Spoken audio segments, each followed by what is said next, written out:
Olá pessoal, bem-vindos ao nosso giro semanal sobre o mercado financeiro, semana de alívio na inflação. Tanto aqui no Brasil quanto nos Estados Unidos, a inflação veio abaixo das expectativas do mercado.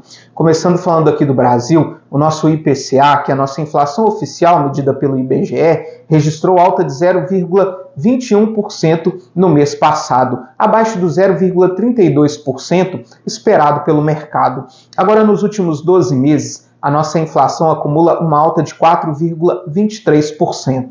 As maiores altas vieram no grupo de cuidados pessoais e saúde. E mesmo o grupo de alimentos e bebidas, tendo aí arrefecido em relação ao mês anterior, nós ainda registramos aumentos no preço da batata inglesa, do leite longa-vida e do arroz. Lá nos Estados Unidos, a inflação ao consumidor, medida pelo CPI, registrou uma queda de 0,1%, quando o mercado esperava aí uma alta de 0,1%. E agora, nos últimos 12 meses, acumula aí uma alta de 3%. Isso acabou animando os investidores. Nem mesmo a inflação ao produtor dos Estados Unidos, medida pelo PPI, que registrou alta de 0,2%, acima do 0,1% esperado pelo mercado, acabou aí desanimando os investidores. Aqui no Brasil, isso se refletiu na cotação do dólar e na valorização do nosso Ibovespa. O dólar encerra essa semana com queda de 0,53%, cotado aos R$ 5,43. Já o nosso Ibovespa registrou alta de 2,07%. Esse movimento também foi positivo na renda fixa. Os juros futuros permaneceram estáveis essa semana, com o DI para janeiro de 2025 encerrando aí cotado a 10,59%. Já o IMA geral, que mede aí a rentabilidade da carteira geral dos títulos públicos, encerra essa semana com alta de 0,56 pontos percentuais e esse mês já acumula aí uma alta de 1,14%.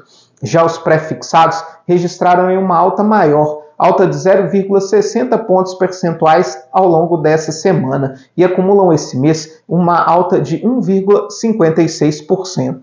Lá nos Estados Unidos, as bolsas também fecharam em alta essa semana. O S&P 500 encerra em alta de 0,76%, a Nasdaq encerra em alta de 0,14% e o Dow Jones encerra em alta de 1,56%.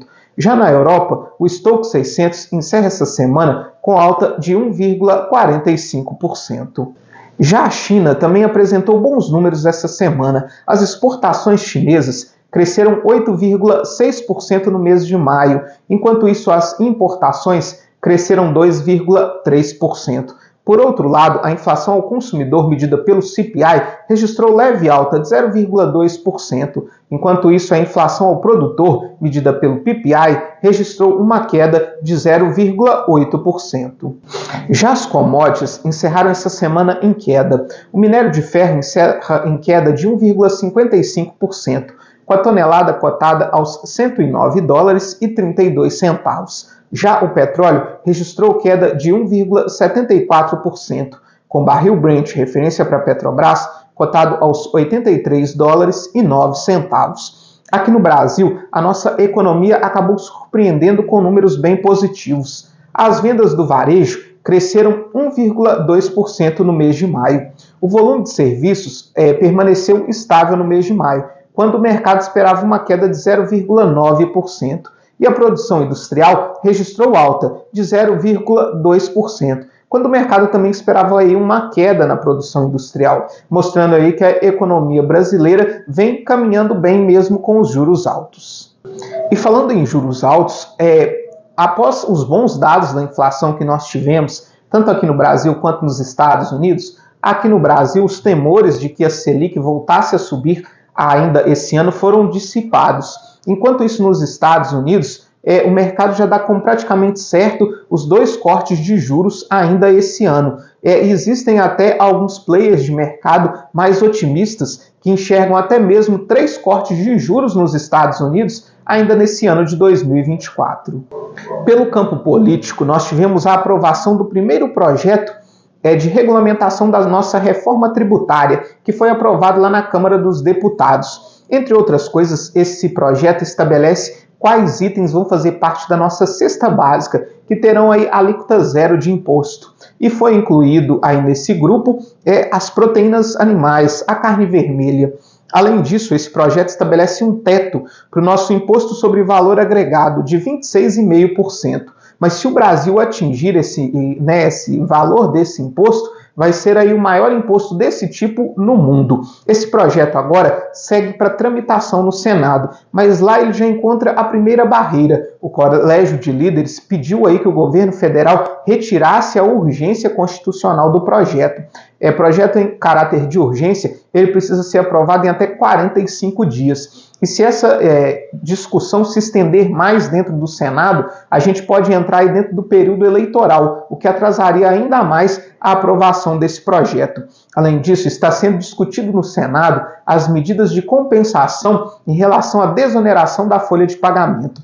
Entre elas está o aumento da CSLL, que é a contribuição social sobre o lucro líquido, principalmente das instituições financeiras. Essa discussão foi confirmada pelo líder do governo no Senado, mas ele disse que isso só vai ser utilizado em último caso as medidas que estão sendo discutidas não sejam capazes de compensar a perda de arrecadação com a desoneração da folha de pagamento. Nós tivemos ainda o anúncio da Petrobras do aumento do preço da gasolina em 6,8%, o que dá um impacto aí de cerca de 20 centavos a mais no preço das refinarias. Tivemos aumento também do gás de cozinha, um aumento de 9,6%, o que ocasiona um aumento aí de R$ 3,16 no botijão de 13 quilos. Também no preço das refinarias. Esses aumentos aí vão impactar diretamente nas nossas expectativas de inflação. Para a semana que vem, nós temos a divulgação dos dados do PIB da China. Temos também a divulgação dos dados de inflação do Reino Unido. A zona do euro tem mais uma decisão sobre a sua taxa básica de juros. E a expectativa é que a taxa de juros por lá se mantenha estável. Depois que eles anunciaram aí a primeira queda na reunião anterior, a tendência agora é que a taxa de juros por lá se mantenha estável por enquanto. Aqui no Brasil nós temos a divulgação do nosso IBC-BR, que é o Índice de Atividade Econômica divulgado pelo Banco Central, considerado aí uma prévia do PIB. A partir da semana que vem também, o nosso Congresso Nacional ele entra em recesso. Então, projetos importantes, como por exemplo os projetos de regulamentação da reforma tributária, devem ser votados aí só após o retorno do recesso parlamentar. Muito obrigado e até a próxima semana.